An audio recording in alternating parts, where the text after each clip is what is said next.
যায় সকল রাজনীতিবিদদেরকে নিয়ে আমরা আপনাদের সাথে বসবো।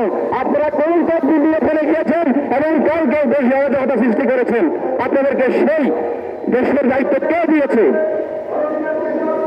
গতকালকে যে ঘটনা ঘটেছে সেই জন্য দেশে যে অরাজকতা, তার জন্য এই যে নতুন যে পার্টি বাংলাদেশ নাগরিক পার্টি সম্পূর্ণভাবে দায়ী। আমি আশা করব যারা সরকারে আছেন তারা অতি সত্বর সকল রাজনীতিবিদদের সাথে বসে, শিশুদের সাথে বসে দেশে যাতে কোনো আরো সুষ্ঠু সমাধান করবেন। কারণ একজন স্টেক হোল্ডার না, শুধু নাগরিক পার্টি দেশের দায়িত্ব না, এখানে অন্যান্য স্টেক হোল্ডার আছে, বিএনপি, মন্ত্রণালয় সহ দেশে যারা শীর্ষ নেতৃবৃন্দ তাদেরকে বসতে হবে, বসে রেখে সমাধান করতে হবে। দেশে আজকে যে অরাজকতা চলতেছে এটার একমাত্র কারণ হল এই যে নির্বাচন নিয়ে বিলম্বিত করা।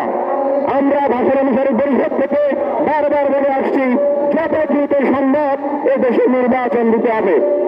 আজকে যে এই যে আইন শৃঙ্খলা পরিষদের যে অবনতি হচ্ছে বিভিন্ন জায়গায়, দর্শন, খুন, রাহাজারি, পুলিশ বাহিনী আজকে থানায় নেই, বিভিন্ন জায়গায় ট্রাফিক ব্যবস্থা এবং দেশের যে পরিস্থিতি চলতেছে এর জন্য দায়ী হলো এই যে একটা সুস্থ নির্বাচন আপনারা রোডম্যাপ ঘোষণা করছেন না।